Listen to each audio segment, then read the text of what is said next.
Mom spent months searching for my brother. Then she sealed the doors.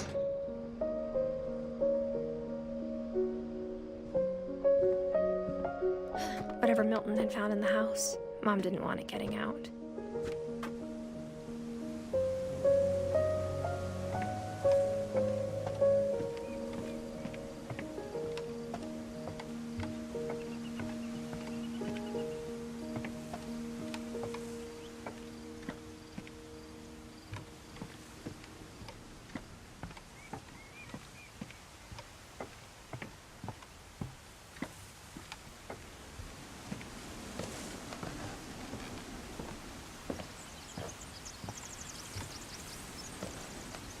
Mom definitely blamed Edie, but I think Lewis blamed himself.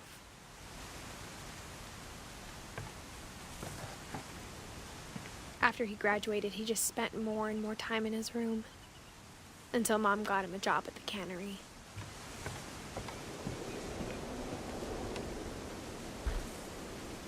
Everyone always told me to stay out of Lewis's room, except Lewis.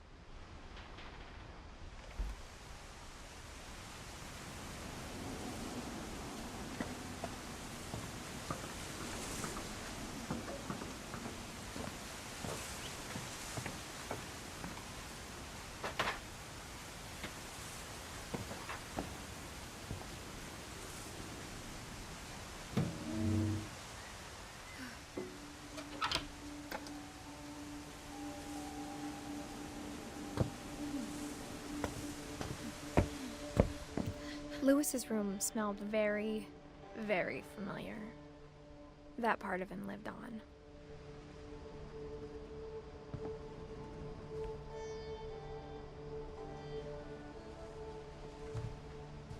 Lewis and I spent a lot of time playing games together, but he was surprisingly bad at them. He died a lot.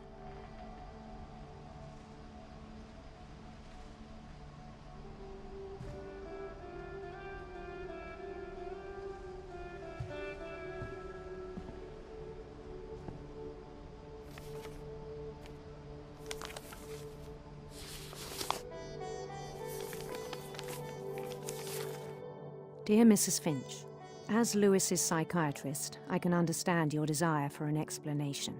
As I see it, the trouble began in January, shortly after we convinced your son to seek treatment for substance abuse.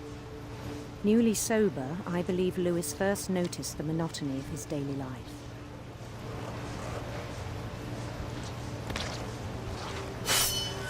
He kept working at the cannery. But he withdrew part of himself. In our sessions, I saw the same behavior. His mind began to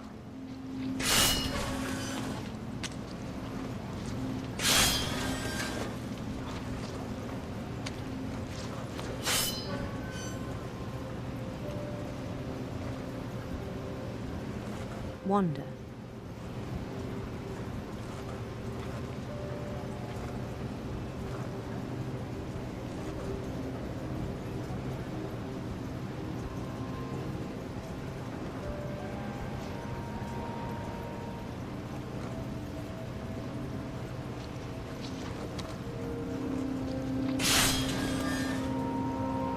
I asked him to describe it. He said he started small, imagining a labyrinth. He'd feel his way about. Then something moved. Bats. And toads.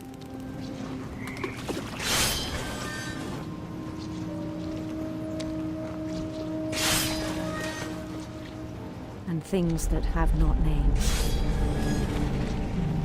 He knew it was all in his head. But he took it very seriously. I had hoped he'd find himself.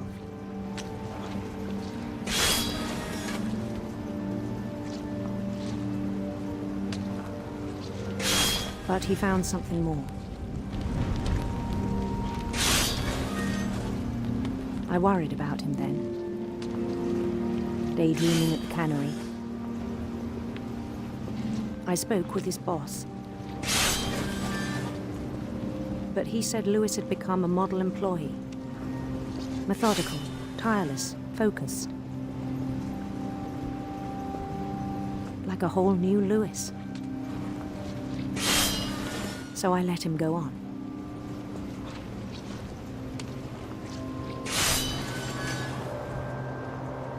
I even encouraged him. It seemed very promising at first. He told me he'd made a new friend.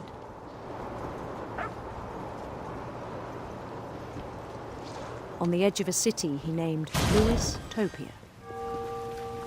He built the city up slowly, brick by brick. Then he made musicians.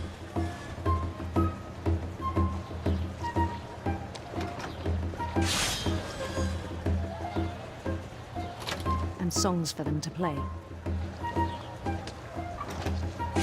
He talked about starting a band. And he was always humming something. Every day his imagination grew stronger.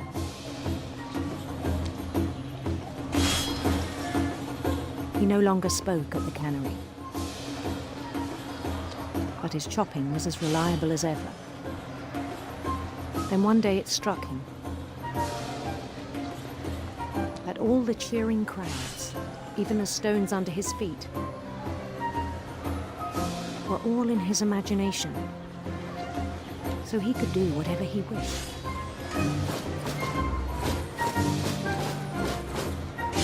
He held an election for mayor, and he won.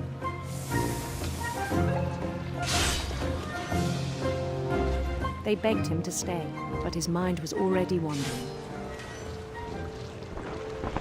It became a game for him.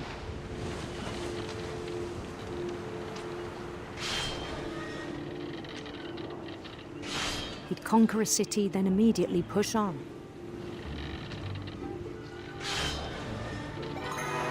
New Louisville. St. Louis. He started drifting away from our reality.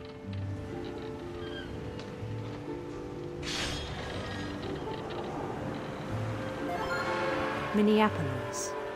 Until one day he forgot to go home from the cannery. Even as his mother pleaded with him, part of Lewis kept sailing on.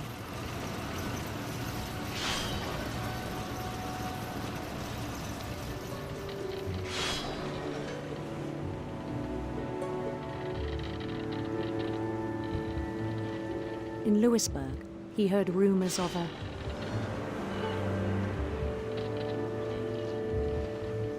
handsome queen.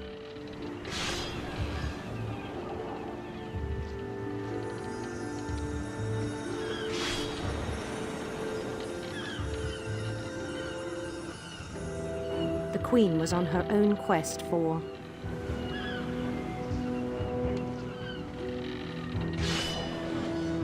sinister serpents.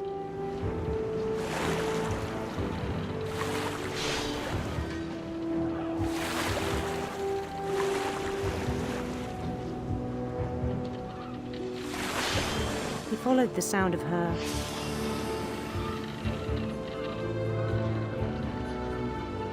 silver harp.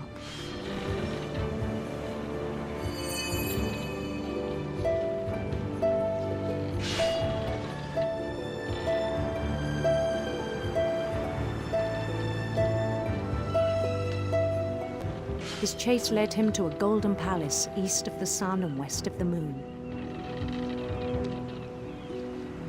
Even then, his logic remained sound. He knew the world was all in his imagination.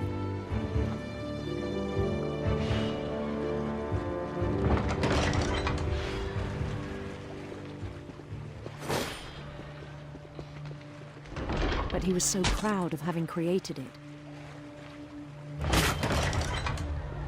In his own eyes, he'd become something greater than a king.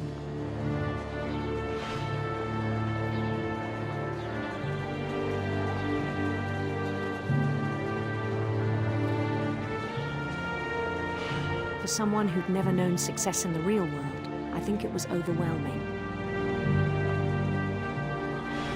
And then it struck him that the real Lewis was not the one chopping salmon, but the one climbing the steps of a golden palace.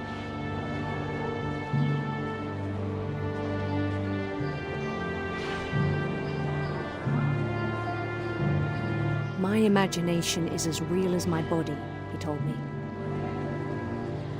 It was hard to argue with him.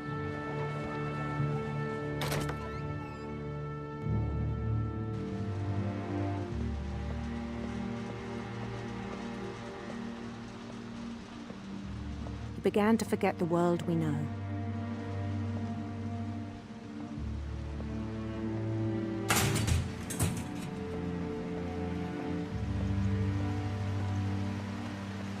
I think it pained him to remember Lewis, the cannery worker.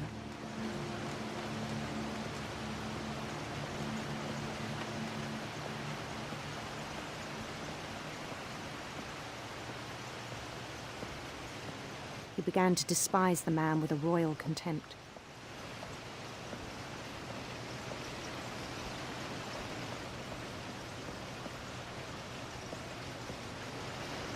I still thought I could save him.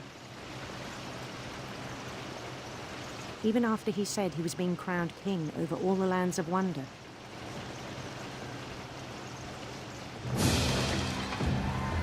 The palace would be packed with his companions.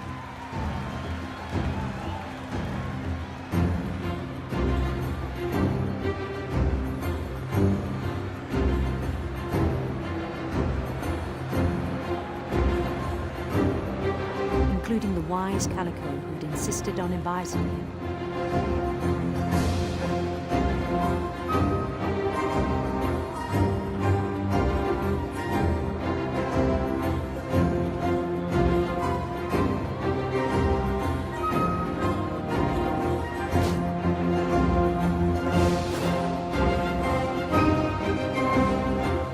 His queen waited, holding his crown.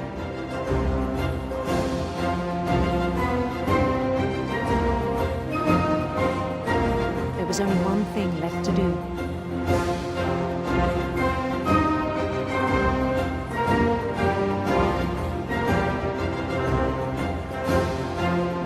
Bend down his head.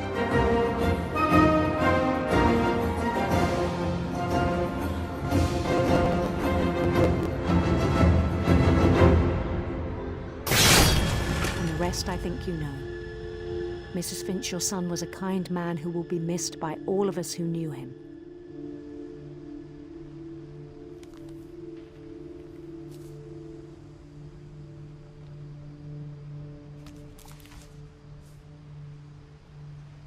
My brother was really cool.